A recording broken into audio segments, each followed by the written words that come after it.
I was like, what do you mean start the race? He's like, you're going to start the race. What do I do? He's like, just getting there. I'm like, okay, work hard, because when your opportunity comes, when that door is open, you've got to kick it down and run with it. So you've got to go to people's community and say, do you want to be a part of this? Take them on a ride, show them. I want to get more kids, people of color, and more women on bikes. I'm known for my 3-pointers, and his trademark was every time I would hit a 3, boom babies, because I've somewhat been the underdog just about my whole life. And then I shined out there and then ended up having a Hall of Fame career.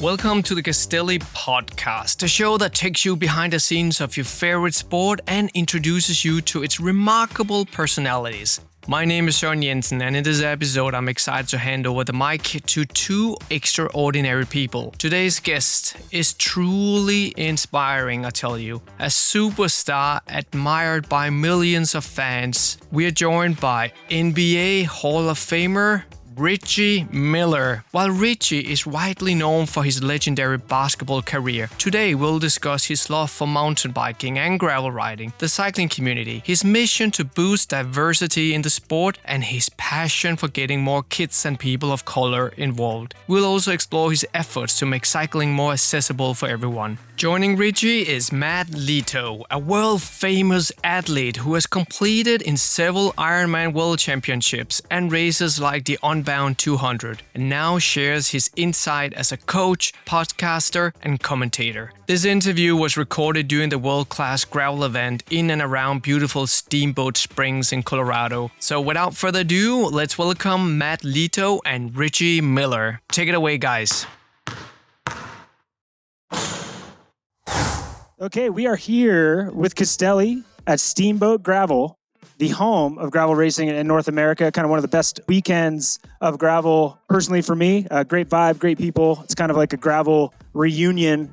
Gravel is about culture, but community, and nobody that encompasses that more than Reggie Miller, and he's here with us today. What's going on, Reggie? Well, I think that opening kind of sums it up of why I'm here. Yeah, good. How I feel. I think by trade, I'm more of a mountain biker. Okay. I've dabbled a little bit into gravel. As you know, last year we were here for Steamboat, did the 100-mile course, but it is so hard to say no to not coming back here because we have so much fun here at the Castelli / Boom Baby tents. And it's like they put us in the middle of this expo for a reason.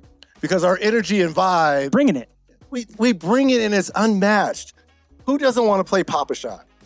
I mean, I do. And I will say, you and I just played. It was a little closer than I thought it was going to be between me and you. I shot left-handed most of the way. Oh, did you? Yeah, okay, fair enough.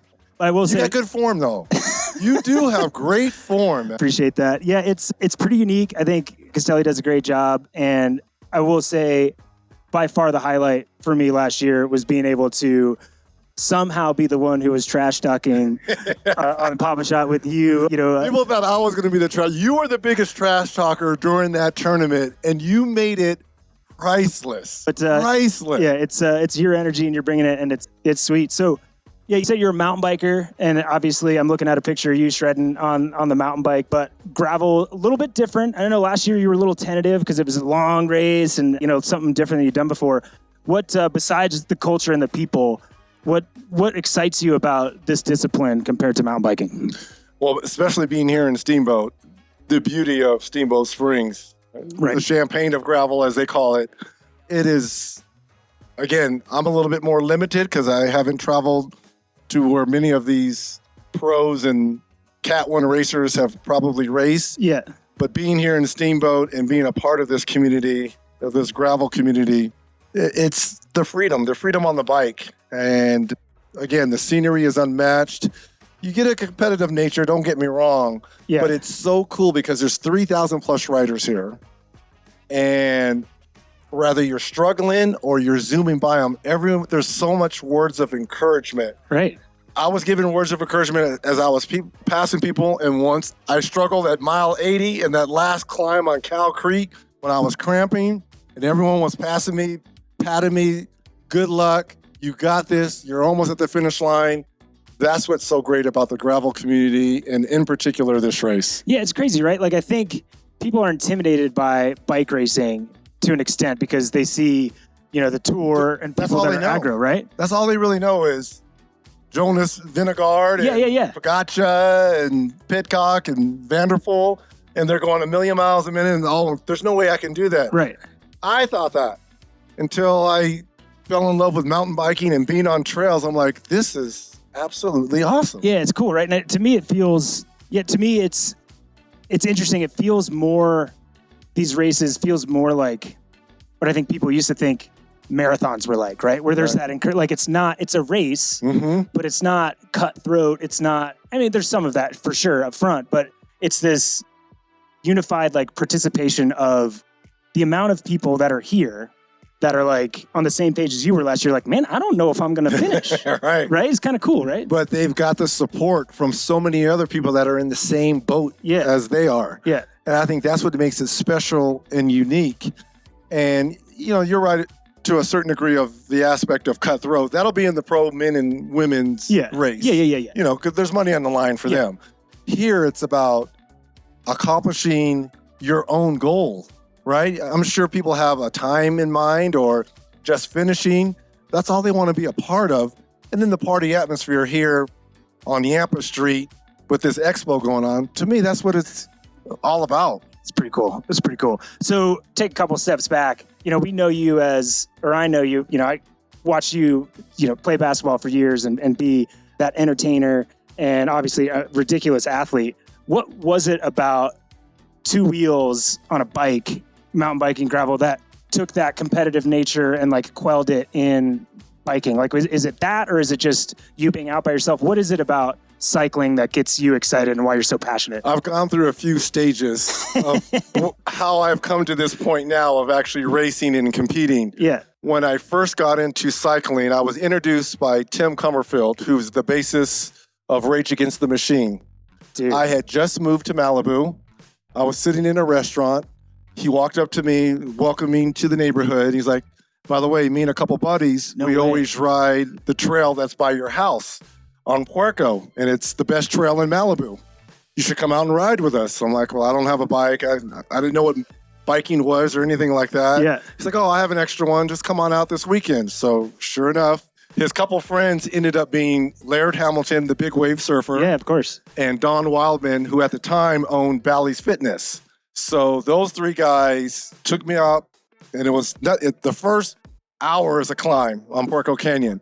And they destroyed me. Mind you, I'm still playing. I'm still under contract. So this is in the year 2000. No way. I'm still under contract with the Pacers. Yeah. And we're really not supposed to do those extracurricular things like skiing, or I pawned it off as mountain biking was a chance for me to cross-train and stay in shape. Sure. So the Pacers signed off. They destroyed me on that. But that first ride with them on the mountain bike, I was like, I'm hooked. But I was still a weekend warrior because I was still playing for the Pacers, and I didn't want to dive into it. Once I retired, I started riding more, and it wasn't until a friend, not really a friend, but a guy DM'd me Instagram saying, you and I, we should do this race together, a tandem race in Benelli Park in California. And I was like, I've never raced before. All I do is kind of casually ride. He's like, it'll be fun. You go out one lap, you hand it off to me, I do another lap, and we just alternate laps. I'm like, all right, but on 2 occasions. I don't want to be in the beginning class. Don't put us in the beginning class. And I don't want to come in last. Yeah.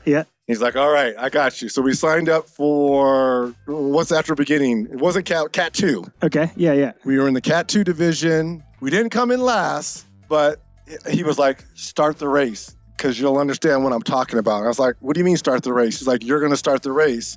I'm like, okay. So we all lined up. Like, what do I do? He's like, just follow the person in front of you. So they did 3, 2, 1 and blew the horn, and I was hooked because it took me back to jump ball of basketball, the competitive juices. I'm like, I'm in. I am all in on cycling, especially mountain biking. So ever since then, that's what kind of got me hooked. If he never would have DM'd me, I didn't even know there was mountain bike races. Yeah. Again, I only thought there was the Tour. That's all we think of when we think of cycling. Hooked. Right. So for you, is there like is that competitive nature, is it enough for you for that start gun to go off? Or are you now like, okay, I got to beat that guy, or this is the time I got to do type of thing? Every race I'm in, I compete against myself. Yeah. I know I'm in the 50 to 59 class, which is very competitive because they're all ex-pro racers. So a lot of times I'm competing against myself now at this stage that I have a trainer and I go hard and all that. Yeah, you want to win, but I want to see how I do against the top-notch guys to see if I'm moving up or going down.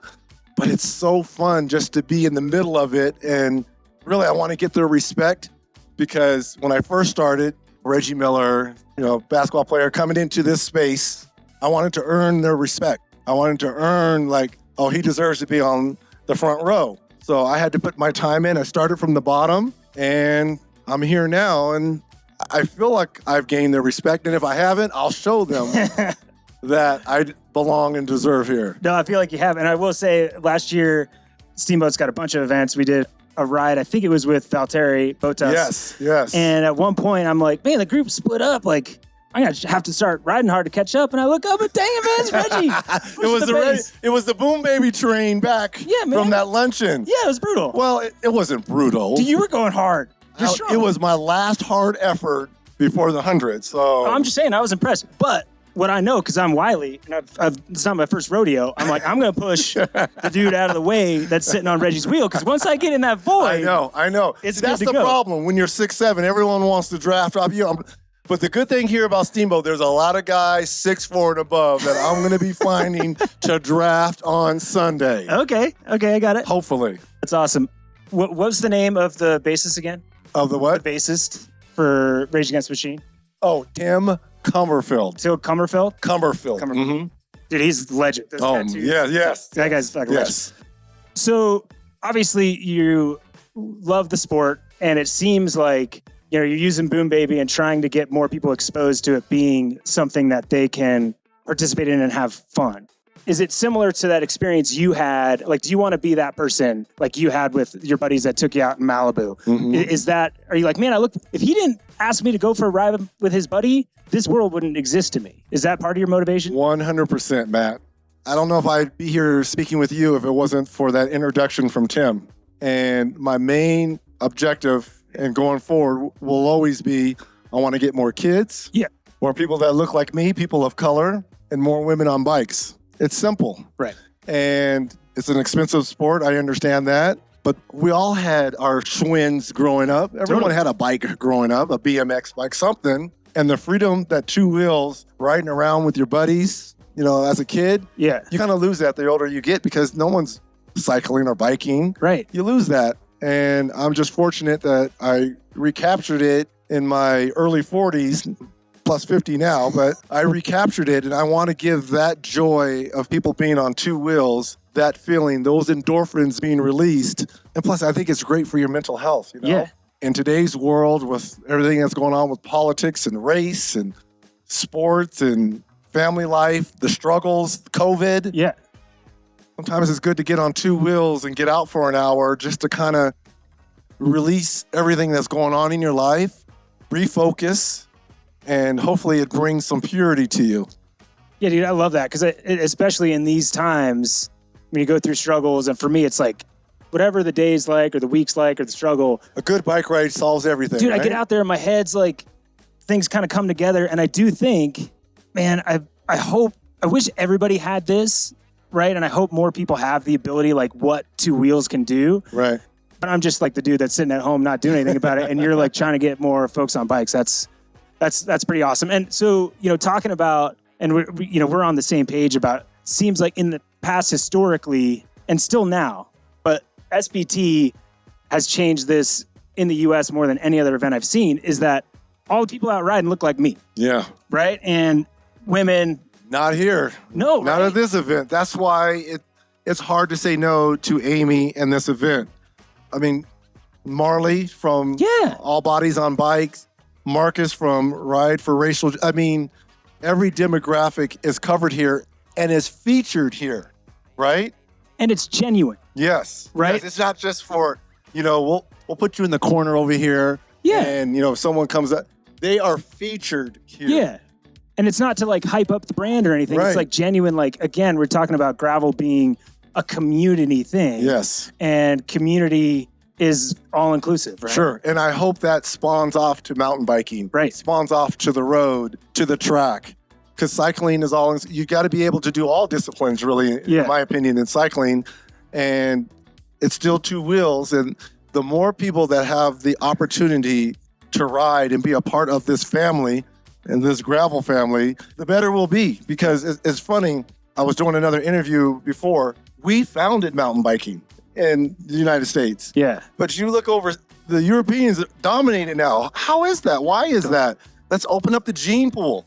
If more people knew how hard and how fun mountain biking is, we should be up there with the Ninos, the Yolanda Neffs, the Pucks, Pauline Ferreau. We should be up there with them. Yeah. We're getting there thanks to Kate and Gwendolyn and Christopher Blevins. Yeah. We're on our way. Yeah. But events like this help open up the door. That's awesome. Yeah, I love that. And it's, there's so many different barriers for, to have diversity in the sport. What do you think right now in the sport are like the barriers that are left and maybe the most attainable for us to kind of push through to get more folks on bikes? Bikes are so expensive. Yeah. Equipment, number one, what you're going to ride. Okay, yeah. And I know you go up and down this street and talk to Specialized and, there's Canyon here. Yep. Got to bring bikes more affordable. And not everyone can afford a $5,000, $7,000, $10,000 bike. So if more people are, it's easy to go get a basketball, pick up a glove and a bat, throw a football. Those are least expensive and probably easier to do. Asking little Johnny, hey, do you want a $5,000 bike?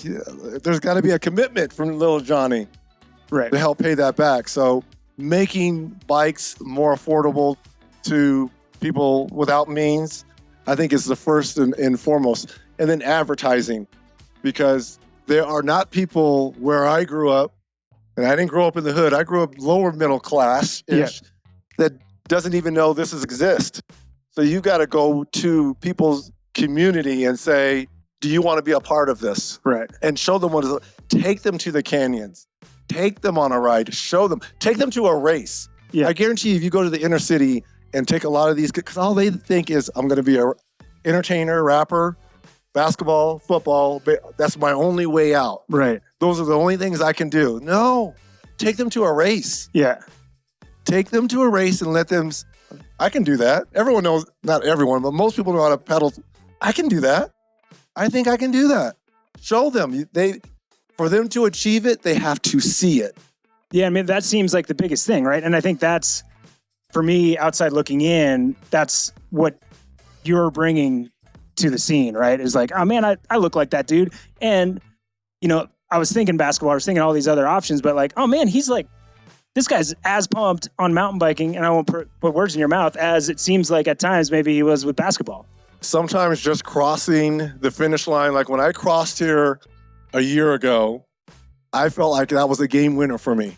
Yeah, right? It really did. Yeah. The achievement, because at mile 80 and up Cowles Creek, I was like, what the hell am I doing?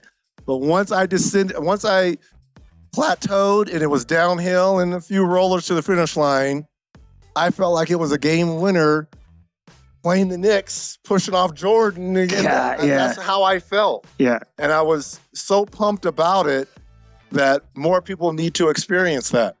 Yeah, that's awesome. And I remember seeing the look on your face maybe a couple minutes after you crossed the finish line. And you certainly I was dead the first 3 minutes. You put some effort out there. Life. You did for sure.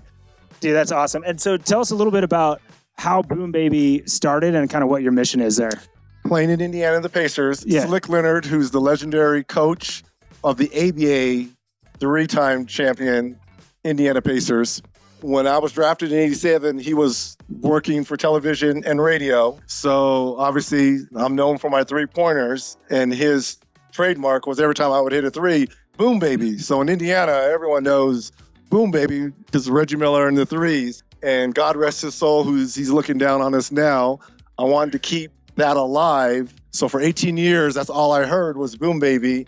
And when I was getting into cycling, I was like, what can, set me apart from the rest of, the cycling world? And It was That's Boom awesome. Baby, and God bless Castelli for really kind of jumping on the initiative of helping me out. And I wanted to repay a lot of the old ABA players who don't make NBA money, who are struggling, don't have health insurance.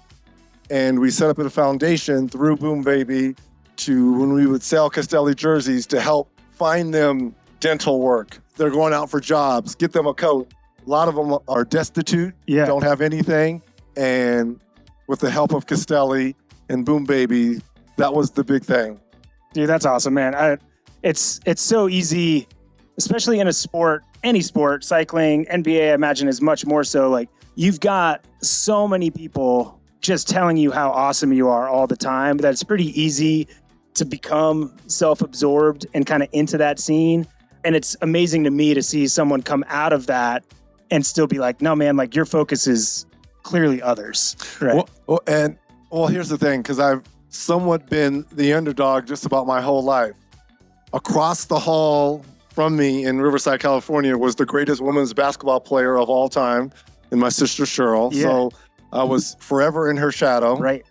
Very lucky and fortunate that UCLA came calling. I wasn't their first pick. I was their fourth pick. So the other three guys decided to go somewhere else, and they're like, oh, well, let's just go with Reggie Miller. Yeah. And then I shined out there.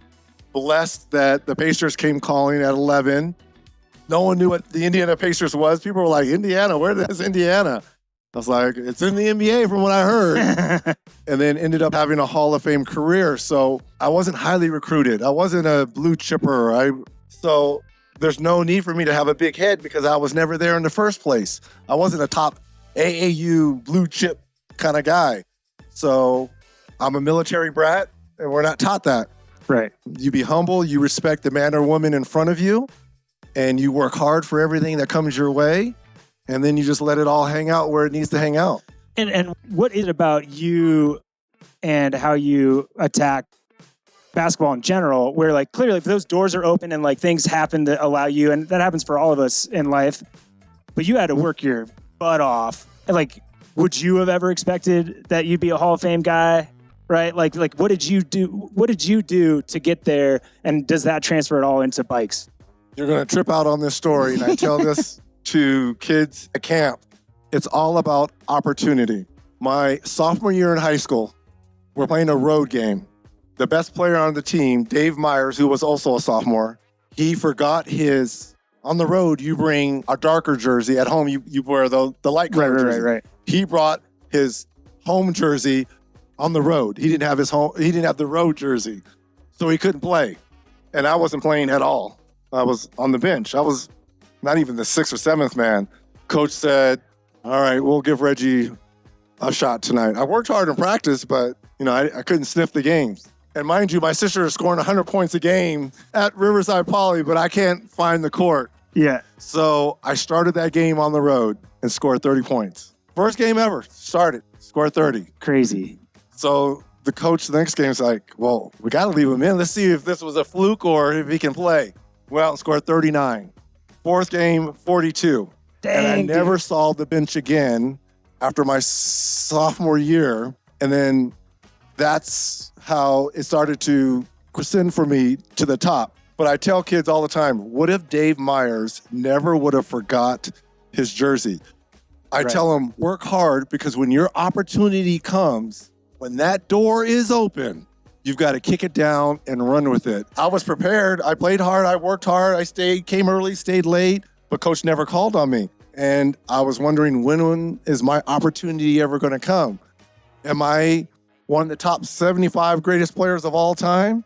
I mean, it crosses my mind. That's why I can't be big-headed. Because Lord knows what would have happened. That's pretty rad. That's crazy. And I think, just this conversation with you, that all makes sense, right? Because like you had your buddy in Malibu, you had your ex-coach. Yeah. And they're the ones that opened this door of opportunity, right? And that seems to be what you're trying to do is like, man, for everybody, if they get on a bike, maybe it doesn't change their direction or what they're doing or the people they meet. But if it does for a couple, like what those folks did for you, like it changes somebody's opportunity for a change of life down the road. And to keep it on two wheels, talking about opportunity. So when I first started racing, mountain biking, I was terrible. Didn't get last, but second to last, like my first 8 races. And I could see the other 50 to 59-year-olds laughing, snickering, like, you know? Yeah. And I'm like, okay, I've got to get better. Yeah. And there was a few pros that reached out, but Sonia Looney, who's endurance world champion. Yeah.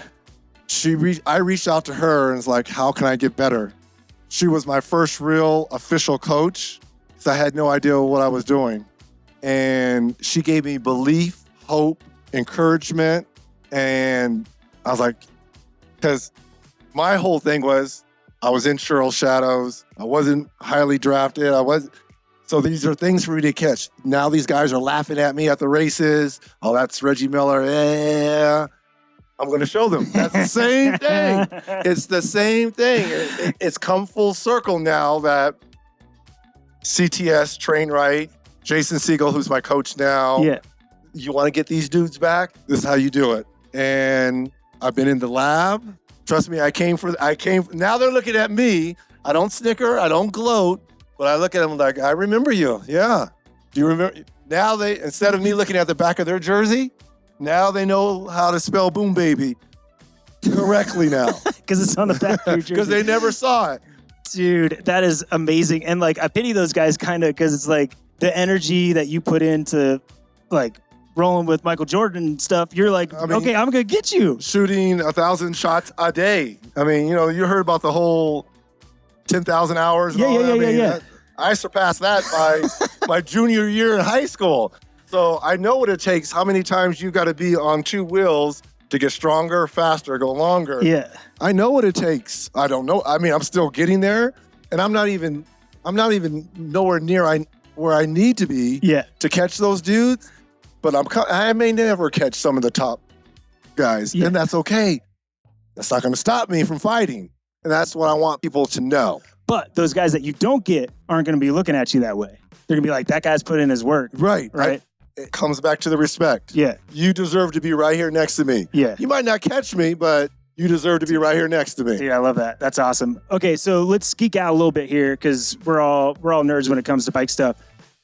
You got to have a lot of bikes. Give me your top 2 favorite bikes, maybe 3. It's easy. My top bike is the Santa Cruz Stigmata. Ooh, yeah. They redesigned the frame. They made it bigger, longer, faster, lighter. That's big enough for you? Yes. No way. It's an XXL. Yeah, rad. I had a previous Stigmata, which was an XL, and it fit me. It wasn't quite there. Yeah. And I'll get to the Moots route that I have because that's my third. But number 1 would be my best bike. So a gravel bike. It's a gravel bike. I was surprised. Okay. Number 2 would be my Blur. Okay. Which I do all my racing on from Santa Cruz. Yeah. That's 1A, 1B. Because I don't do a lot of gravel events. This one, and I just did the Dust Bowl. 98.999 of my races are on mountain biking. So that's why the Blur is 1B. And then the Moots route, which they built last year for this race in particular, and why I brought it back. Because everyone's wondering, which bike are you going to bring? The new Stigmata, which you love so much, or the Moots? I'm figuring I'm in their hometown. Yeah, it's cool. They just built this bike for me a year ago. Santa Cruz is cool with it. They've always been cool. People's like, well, who are you with? I'm like, I'm with Santa Cruz. That's, they're the one who bailed me out. I'm with them. But they understand. They understand Boots is not like Specialized. They're not like a factory or like Canyon or Trek. They know they're a mom and pop shop. Dude, it's everything we just talked about, right? It's relationships and open doors. And I'm a loyal guy. Yeah. And it's hard for me. I mean, Castelli's been the only outfitter I have, but there's so many, when we talk about having people of color, there's so many other kits that people are just starting out that they want me to ride. Yeah. And I'll ride and I'll take pictures and all that. Not one word from Castelli at all. Like, what are you doing? They never say anything because I'm out here trying to spread the love of cycling. I've never raced in anything other than a Castelli. I can't. I won't do that. Yeah. But for me to spread the love, other people need to taste what it's like to get their ball rolling. Totally. to eventually, hopefully, be a Castelli. Yeah. And if I can help in that, again, to your point of being the face, everyone needs love here. Yeah. So Santa Cruz is cool with Moots, me riding in an event like this. That's sweet. Okay, so Steamboat obviously is on the list, but favorite place you've ridden a bike? It could be home, but like, what's you think of like happiest on a bike? Steamboat is number one by far. Really? It's unmatched here. Okay, cool. Big Bear, California. Yeah. The scenery, the racing, the technical aspect of it, fantastic. I have more of a wish list of things I need to do before it's all said and done for me. I want to get to Montana. I want to get to Idaho. You're coming and ride with me in Bend, Oregon. Bend, Oregon. I got it dialed, man. I'm coming to Bend. Yeah. I'm coming to Bend. Because we got it all on Montana, Idaho. We got the good stuff. I'm there. Okay. So Moab. Yeah. I want to get to Bentonville. So there's so many places I want to go. It's difficult because of my real job. I was gonna say, yeah. How do you balance that? It's tough because, and it's probably why I didn't have kids when I played. I was married at the time, but we didn't have kids. Yeah. Because as athletes, I'm going to be frank here, you're selfish. Yeah, you have to be. If you want to be great, if you want to be one of the best, you have to be selfish. Mm-hmm. Sacrifices come from your loved ones. And I don't know, I love my 3 kids now. I don't know if I could, in the moment, and be a present dad, which I am now, while I played basketball. Right. I just don't think I could have because I was consumed. I have the best of both worlds now. Right. I get to work out, I get to have fun, I get to ride bikes.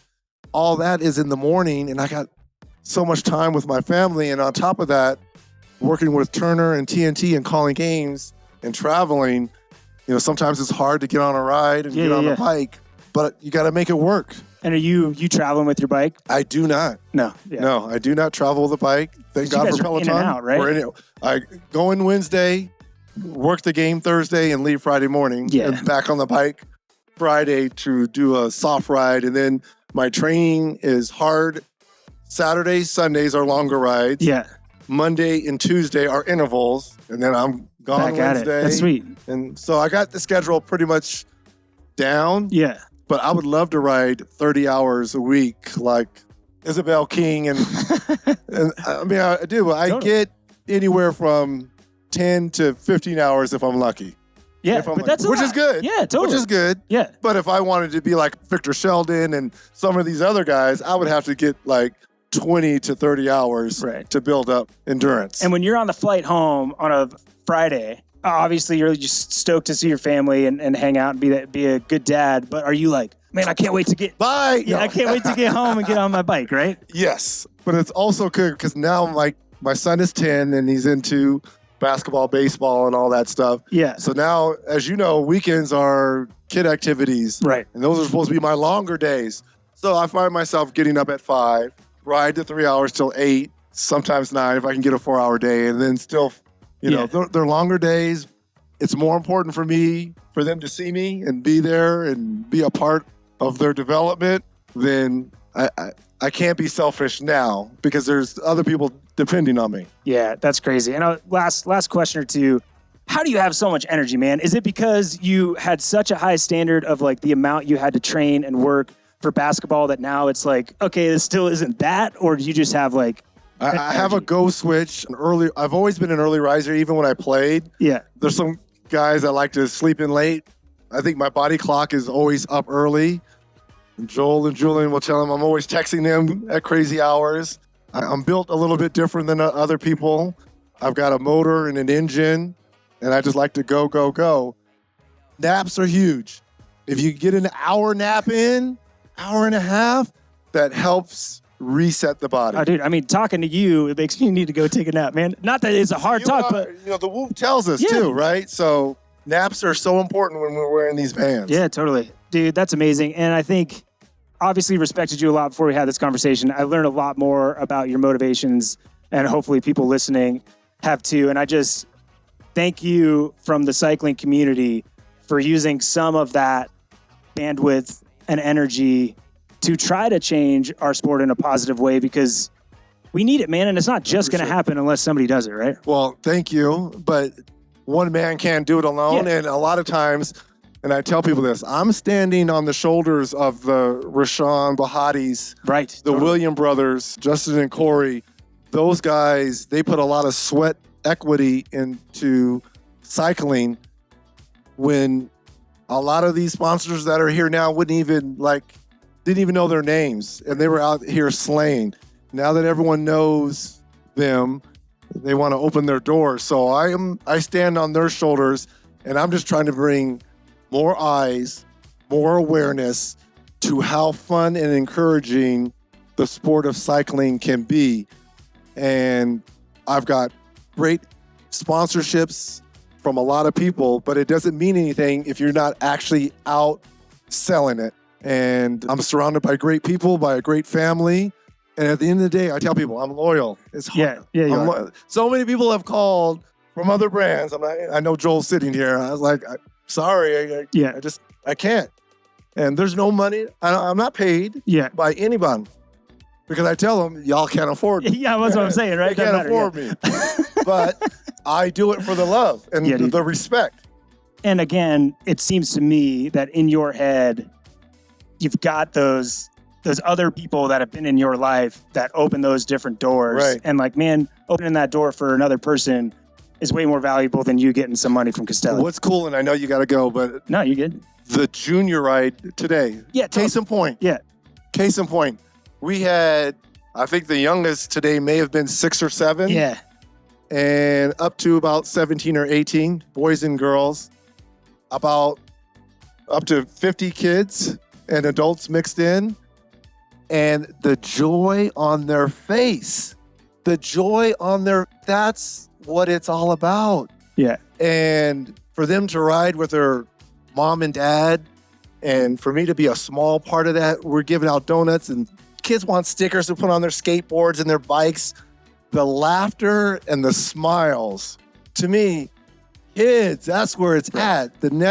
We're finding the next Kate Courtney's and Christopher Blevins, because full circle, take them to a race. Totally. Let them see it. If they can see it, they can achieve it. They can touch it. Well, now those kids right now are with their mom and dad, be like, I need a bike. Right? What kind of bike? And don't take me to Dick's Sporting Goods. I want a real bike. I want a real bike. No offense, Dick's Sporting Goods. Reggie's I opinions was only are playing. I go there for all my kids' gear. I'm sorry. Sorry about that, Dick's. I was only playing. I'll still be a spokesperson if you want. Love you. That's awesome. Well, Reggie, I can't say how much I enjoyed this conversation and how much we appreciate you taking the time. And I pity the dudes on that start line that looked at you For weird. you guys. I might not get to you, but I am absolutely coming for y'all. Dude, so best of luck on Saturday. Thank you. Thanks to you and thanks to Castelli. And we are out from Steamboat, Colorado. Appreciate it. Thank you, Matt.